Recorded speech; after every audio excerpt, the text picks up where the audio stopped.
I went from like, I think maybe 1 to 2 closes a month to like, I think we're about to hit like 30K this month. 3 months ago, Jack and his business partner Jordan were struggling with sales, with leading people and turning them into paying clients. They had the lead flow, over 1,000 DMs per day, but they were just not converting. And after a 60-minute call with myself, rewiring their way of looking sales and completely changing how they approach their process, they went from 10 to 30K a month, just like in this video. Yeah, like I just applied what you said, and like I used the skydiving thing you were talking about. I used like the like if in X, Y, and Z amount of days. I think that's how I closed Ronnie. I was like, I had no objections. It was an easy call. Yeah, if it was like X, Y, and Z, if you had all this stuff for your personal brand, do you think it'd be easier? And the answer is always yes. And then like figuring out payment, being open about it, like just applying what you said, it was like literally night and day. Like people after I closed them, they go, "You're a good sales guy." Like I have the recording of the guy I closed last week. He's like, "Yeah, you're good at this." I'm like, "What do you?" Okay. Yeah. So it was really insightful. Yeah. Dude, I'm so happy to hear that, bro. Fuck yeah. I'm gonna give you guys some good nuggets today. Some good calls to watch and stuff. But Ronnie, pleasure to meet you, bro. Is that how you say your name? I don't want to butcher it. Yes, that's how you say it. Nice, Jaime, right? Jaime. Nailed it, bro. Nailed it. Well, give me more context, bro. What is it you do? Like, what's going on?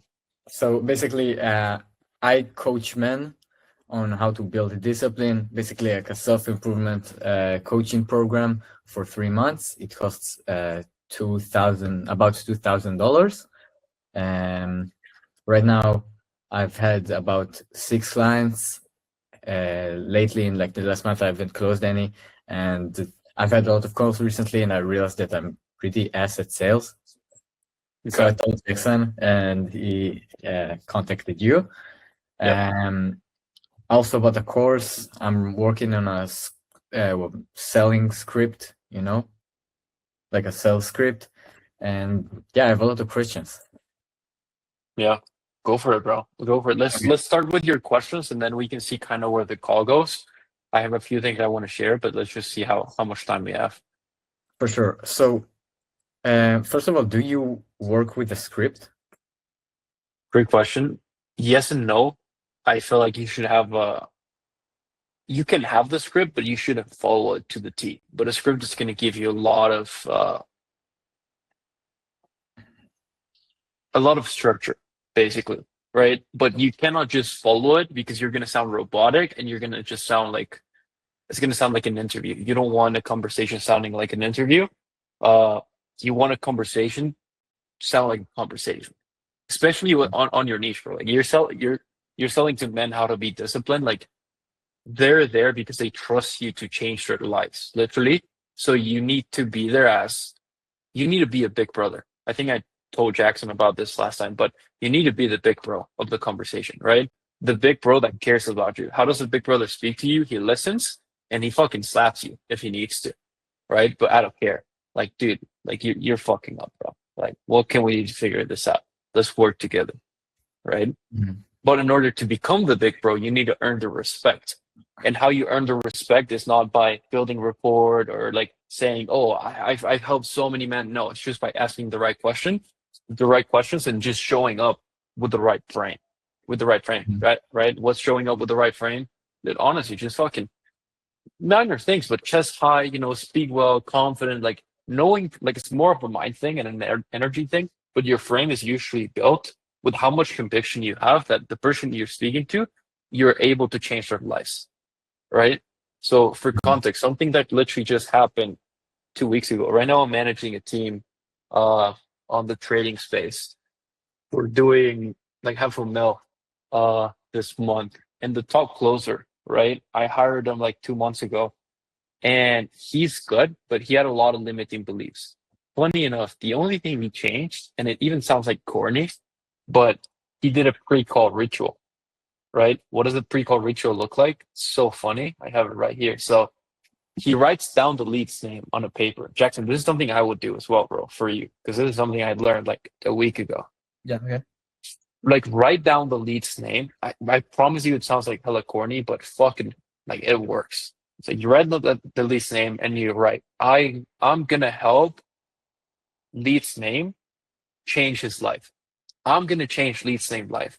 And then write it down and then repeat it out loud 5 times. Because especially you, Ronnie, bro, like you're there to be their disciplined coach. You're quite literally there to change their lives, bro.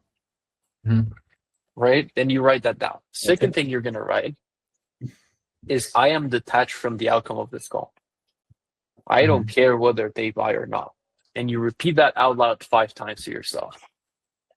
And then finally, you fucking do a superhero pose, bro. I'm not even kidding. You fucking Fire. breathe in deeply, bro, and fucking get your like, bro, breathing is so important in life. Like, breathe right, bro, and I promise you're gonna jump in. Like, let's fucking get this, bro. And you jump on, people feel that. That alone is what's gonna give you frame. Not any word track, not saying how much money you've sold, not saying like how big of a dick you have. No. By breathing right and believing, because it's true, that you have the power and the capability to change someone's life. Because in your niche, bro, and both of you guys, what you guys are selling is not a fucking sales call. It's like a therapy session that's going to set the tone for every client you onboard.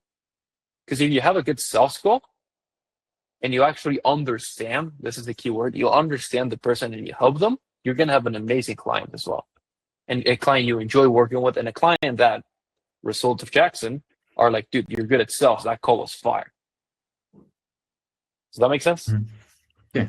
I went on a tangent, but the point is, use a script, but use it as a framework, right? I'm going to give you a script at the end of the call for you to use it as, memorize it so that you don't need it. And it sounds super like counterintuitive, but memorize it so that you never have to need it ever again. What does a script need to have?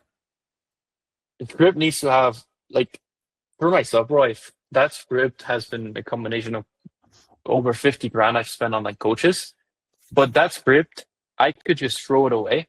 And the main things I'm looking for on a call is, why are they here? Seeking to understand. Again, bro, understand, bro, like tattoo this word into your mind if you want to get good at sales. Understand your prospect. People buy from people that they respect and people that they feel like understand them. If I don't feel understood on a call with you, Ronnie, I'm not going to buy from you. But if I feel like you understand everything I'm going through, especially what you're selling, and if I feel like you know me better than I know myself, I'm going to give you fucking 10 grand. Because I know that you can help me. Not because of what you're saying, but because I know you understand me. That's how marketing works. That's how psychology works, right? Every ad, right? Especially you, Jackson, you know this, bro, because you're like very fucking smart with content. Like, people want to feel like you're talking to them. Sales is the same thing, but one-to-one. The person you're speaking to wants to feel like, holy shit, bro, this guy knows exactly what's going on. The last thing that you want happening on a call is you arguing to get a point across. Like, I was reviewing one of my sales reps' call the other day, and he was literally like, no, bro, like, I think your perspective's wrong. I'm like, bro, that's the last thing you should say. Like, hey, man, I get your perspective. Can I share one with you? Completely different. Right? So you need to make people feel understood. Yes and no. It's counterintuitive. I don't want to go too deep because I don't want to confuse you. I need to be very careful with what I give you right now, because if I give you too much, I'm just going to fucking make your brain explode and you're not going to be able to apply anything. Right? But being a big brother means that you're not going to be on their side always. Right? Sometimes you're going to be like, dude, Ronnie, you know what, bro? Like, you said you wanted to go to the gym, but you've been eating like a fat ass. Like, what the fuck? It's not going to sound like I'm on your side. Why does my camera keep doing this? I don't even know. But I'm not moving anything. Yeah, okay, continue. Sorry. you need to be the kind friend. That's the best example I can give you, right? What's the difference between being kind and being nice? The nice friend, your bread stinks, you're at a party, and he's not going to say anything, right? He's going to be like, fuck, bro, Jackson's bread stinks. Like, I'm not going to speak to him. The kind friend is going to come tap you in the back and be like, dude, Jackson, your bread stinks, bro. If I have a toothbrush in my car, like, go grab it, pocket, I got you. And it might hurt. He stabbed you in the front. That's the type of coach and the type of sales guy you need to be. You need to be the one that stabs them in the front and tells them not what they want to hear, but sometimes what they need to hear. And the best way to do it is by not telling. is by asking. How do I reframe smoothly? In what way? I don't really understand. How can I sometimes happens in the call that I lose the frame that I need, or like the big brother or whatever, and then I can't reframe again to a frame that I want because I've lost it. You know? What would give me an example maybe that's going on in your mind right now? For example, I was going as the big brother type, trying to help the lead, and then on the call I started answering too many questions he had instead of leading the conversation, and I kind of lost the frame, and then I came off as too salesy and pushy because I was telling it instead of asking, and I just lost the lead. So and I feel like if I knew how to reframe after I've answered the questions, after I've blundered, I could have prevented that. Let me give you an analogy, and then you can ask that again, right? If you're in a position in which you grab a gun and you shoot yourself in the foot, what information is more important? To know how to not shoot yourself in the foot, or to know how to bandage your foot that you just shot? How to not shoot myself on the foot. So the best way to avoid bandaging your feet is by not shooting yourself in the foot. If from the start of the call, you show up with good energy, you start asking questions, right? When you're leading, man, when you're asking the questions, things just naturally flow. If you jump on and you're like, okay, ask me a question, then you're caught, right? But in case that happens and you want to bandage your toe, the best way to do it is like taking a pause. Like they're asking questions, you're like, man, let's take a step back, because I don't want us to get too sidetracked. Let's go through this process. I'm going to ask you a couple of questions so I can answer your questions even better. And then you take the frame back. Boom, you keep asking questions, ask question. And then you take them to the pitch. Oh, I have a question. No worries, man. Let's do it at the end of the call. Yeah, okay. Great. At the start of the call, how do you set the frame? I understand the pre-call mental talk that I will do, but I mean, how do I set with the lead the frame that I want? Here's the truth: you don't need to set it, because the questions itself, like you already have it set, bro. Because you're not getting leads from a cold funnel. You're not cold calling. The frame is already set. They're in there because they saw your content, they like you, and they wanted your help. So you already have the frame. You can just jump in and be like, hey man, pleasure to meet you. Where are you calling from? XYZ. Awesome, let's dive right in. What are you looking to achieve with being more disciplined? Boom. But if you need a frame, because I know sometimes it gives you more peace of mind, if you get to a point of not needing it, amazing. But a good frame to have is just like, awesome, man. Well, let's dive right in. How this call is going to go is I want to ask you a couple questions, right? I want to see where you're at, what you're looking to achieve, what the bottlenecks, maybe internal bottlenecks are, and how we can fix them. And then once I know all of that, if I feel like I can help, I'll just tell you what I do and we can go from there. Easy. Okay. Easy, yeah. I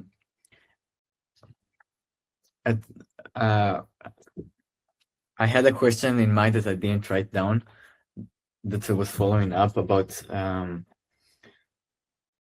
1 second. If I understand, the problem could be either they don't want to close either because it's a value issue or a money issue, right? How do I raise the value after I've pitched? Value, let me reframe you. It's not usually because of a value or money, it's because of a fear or money. That's the only two real objections, fear and logistics, right? Because how you offer the value is the sales call alone is going to be insanely valuable. They're going to be like, holy shit, this call alone has changed my life. I can't imagine what it's going to be when I work with you.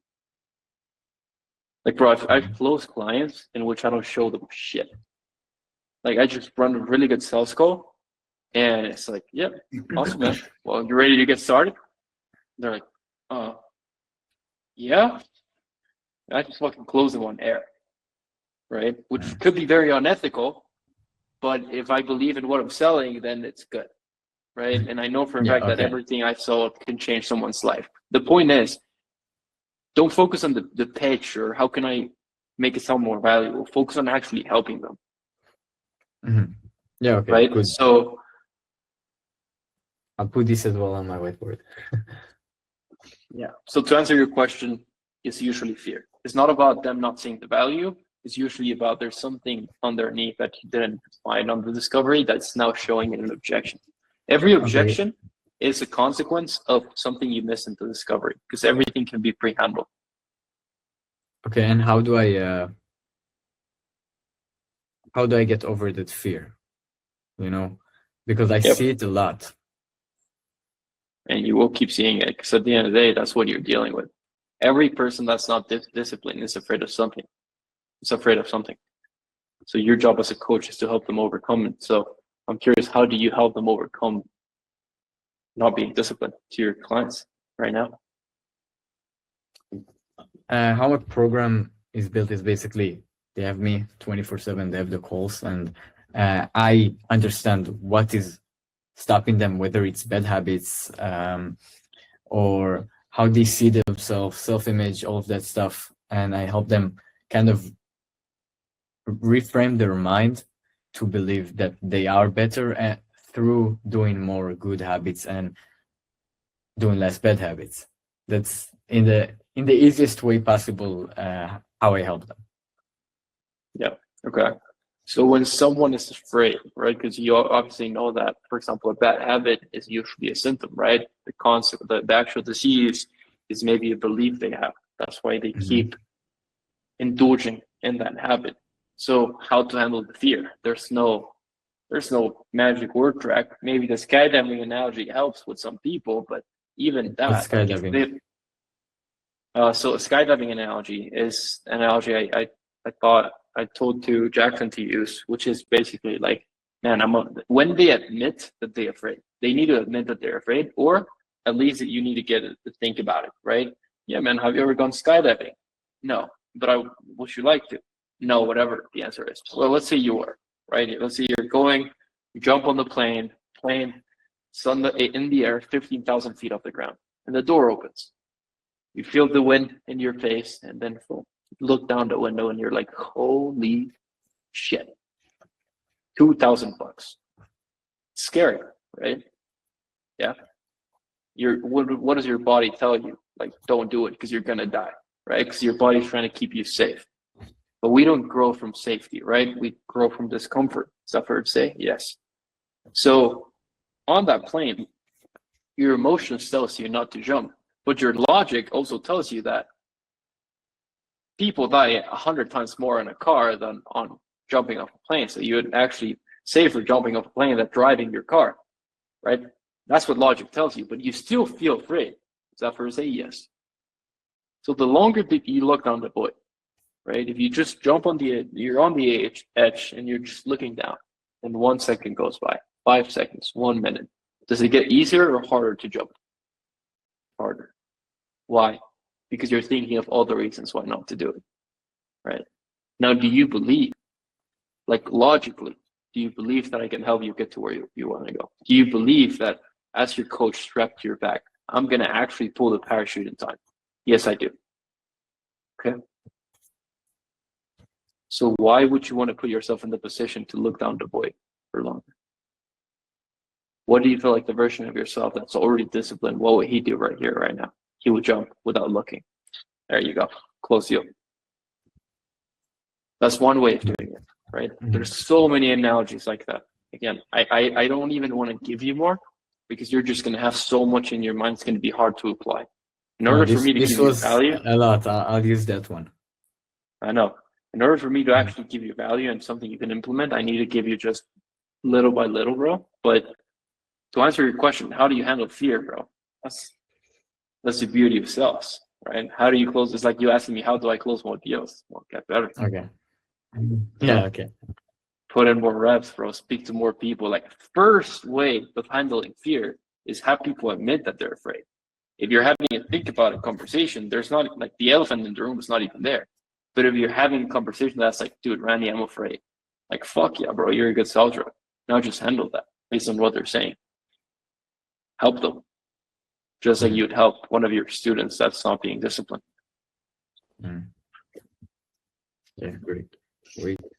So how do I make sure in the discovery that I unravel their fear? Yeah. It's by taking them internal. Remember how in the framework I mentioned you need to take them internal? When you take them internal, usually the only possible answers of an internal limitation is fear, procrastination, not showing up enough, not putting enough time, not working hard enough, which How are do I all... How do I make them understand this? Because obviously, if I say that it's internal and it's fear, it doesn't matter much because I'm... It's by the question you asked, right? What held you back in the past 2 years? Oh, money. Yeah, 100%. Money at the end of the day, it's not you not having money, it's not 100% your fault, but who's responsible for being resourceful and getting the money? It's you. They're going to say it's me. Okay. So what do you feel like slow you down within you to get the money and to be resourceful and to show up? I wasn't working hard enough. Where's that coming from, then? You're not working hard enough. Like, why have you allowed yourself to do that to yourself? And I just didn't want it to work hard and not get a result. Well, that's fear of not being good enough, bro. Just it's about reading between the lines. I know right now probably I'm saying it and you're like, holy fuck, bro. Like, where is he coming up with these questions, or how is he like understanding this so quick? I used to feel that way. Like, bro, when I started this like 3 years ago, I remember like watching call recording from other closers. And I was like, bro, how can they come up with this stuff? And it just comes down to reps, repetition, understanding psychology. And for me, what helped me a lot is watch other people's calls, bro. Like at Jackson, I don't know if you can share that even, but I know you're definitely getting better at sales. Like, bro, watch some calls from Jackson, Ronnie, if you can, right? I can send you some calls after this so that you guys can watch. I can send you calls from my reps. That's going to help both of you a lot. And then just see how they're speaking, why they're asking the questions they're asking, and question yourself. When the rep or the person you're watching asks the question that you're like, bro, that's a question that's good. Pause the video and be like, why is he asking that? What is he trying to achieve with that question? Where is he taking the conversation with that question? And that's going to start building that sales brain, that sales muscle that's up here, and it's going to train it, just like everything. Okay, great. How do I move out? How do I flow from the pitch to the price? Wait. A Investment. lot of times, what? It's always an investment. That's Yes, my guy. My guy, bro. Yeah, thank you. I mean, guy. a lot of times when I pitch the price, they get super. The price? The They're price held or the back. investment? They're held back from it, and I instantly see that they're scared. You know, they didn't expect it to be this much. Yeah. So, I mean, can I say what I say? And you tell me if it's bad. Yeah. So typically I go like, is that a lot for you? Like I saw you gulp, and they go like, because I feel like a lot of people are like, because one thing happened to me last time was like not to dance around it. I'm like, is that a lot? And they're like, yeah. I'm like, and then I'll do like, you know, the open conversation thing, and sometimes I'll be like, I don't want to gauge your bank account. Like that's not my point. Like I'm not in this for the money. I genuinely just like help people. I know a lot of people will say that. It sounds like bullshit. It's not. Like we've done payment plans you would not believe. And a lot of the time I'm like, okay, and then I have the open conversation. I'm like, okay, so technically the money's there, but I don't want you to do this if you're not certain. Like, what is the thing beyond price? Because the money's always there. Like, you go and buy coffees and shit. Like, if you actually saved up, this would not be a problem. I spend bad money too, and the problem is that there is something you are uncertain about that I need to clarify before we get started. And then they'll be like, well, I'm like, okay, that's great, thank you, and I walk them through a little section again. Yeah, 100%. Okay, so here's what I would say. And I'm never gonna tell you something's bad, because it's not bad. And people don't operate well through shame. I'm not gonna be like, oh, you're fucking things up. Like, no, it's not necessarily bad, but there's a better way of doing it. Okay. which you're actually not entirely like you're on the right path. How I would do it is the moment you start telling things like, "Oh man, I'm here to help, not to take the money." What are you doing? Selling. Yes, you're selling. You're justifying. When you justify, you sell. So instead of that, push back. Is that a lot? Yes. Good. I'm glad you feel that way, because that means that you're actually going to show up because it actually hurts. Because let me ask you this, Jackson: if it was $100, would that mean anything for you? Probably not. So the fact that it's a lot is the exact reason why it is a lot, man. The fact that it hurts right now, it's the exact reason why it is the way it is. Because I'm here to get you results. And the way to get results is by getting comfortable or uncomfortable. Comfortable, right? And let me ask you this, Jackson: like the fact that 10K is a lot for you, isn't that the exact reason why we're on a call? Because you're trying to change that. Yes. Right. So is it about the resources you have right now, or about how resourceful you can be? Because how long do you want to keep telling yourself, man, that 10K is a lot of money for you? Because do you feel like 10K is a lot of money if you were making 100K a month? No. So it's not necessarily that's a lot of money. It's about that the version of yourself right now feels like it is, right? So if you want to become the version of yourself that makes 20, 30, 40K a month, or for you, Ronnie, that's disciplined, that's showing up, that's making things happen, do you need to act and think like version 1 or version 2? Like version 2, right? Can I challenge you to do that? Yeah. And in terms of resources, man, like I don't even expect you to have that full amount. We can figure it out because I'm here to help you. I'm the finance guy, bro. We can figure this out together if it's something you want to do. Is this something you really want to do? Finance is like, yes. Now you take them to open wallet. You see how much I put? I never once I justified why the price it is the way it is, why I care about helping people, why I never. Does that answer your question, Ronnie? Yes. And Yeah. Jordan sent me this thing a while ago that I've been using sometimes. Like, it'll be I don't remember exactly the wording of it. It was like if they've paid before. It was like he keeps sending me tweets. Jordan likes to send me tweets sometimes. But it was like if the person has done it before, you can ask them like, okay, like have you tried something like this before? And they're like, yeah. And it's like, okay, how much was that? And it's like, oh, it was cheaper. It's like, awesome. You know, cheap doesn't work. And then you just continue. Is that good? Like I've used it a couple of times, and people are like, it works like. Yeah. Moderately well.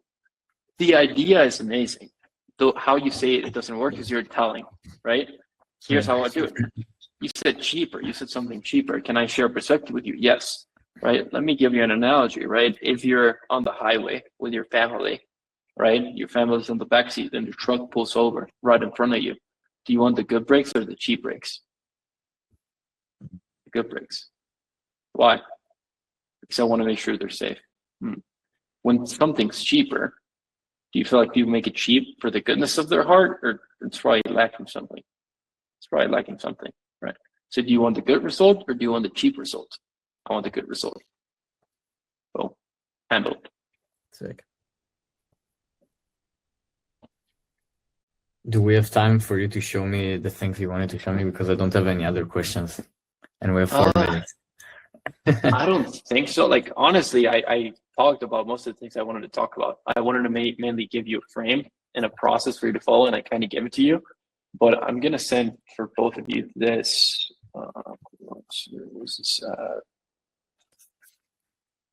This is for it's also a client of Val. Actually, I built them an entire sales course for them, and this is one of the frameworks I created.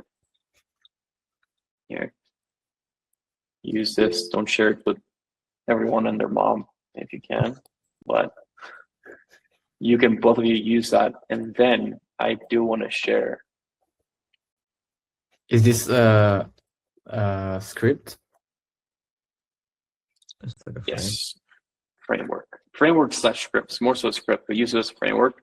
And I recommend both of you watch this 2 calls.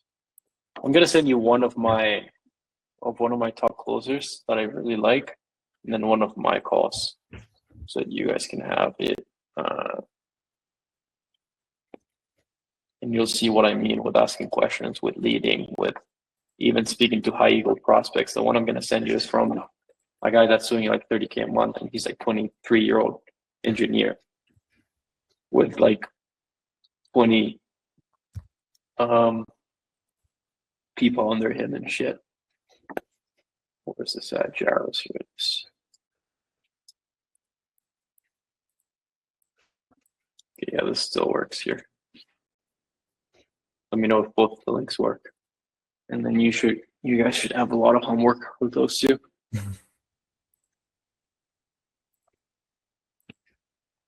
I'll send them in the group we have. So Okay, so I see this call is 2 hours. Is that typical for like a good sales call? It's not typical, but this guy, the closer, like, bro, I've had 3-hour-long calls. He's like, he doesn't give up.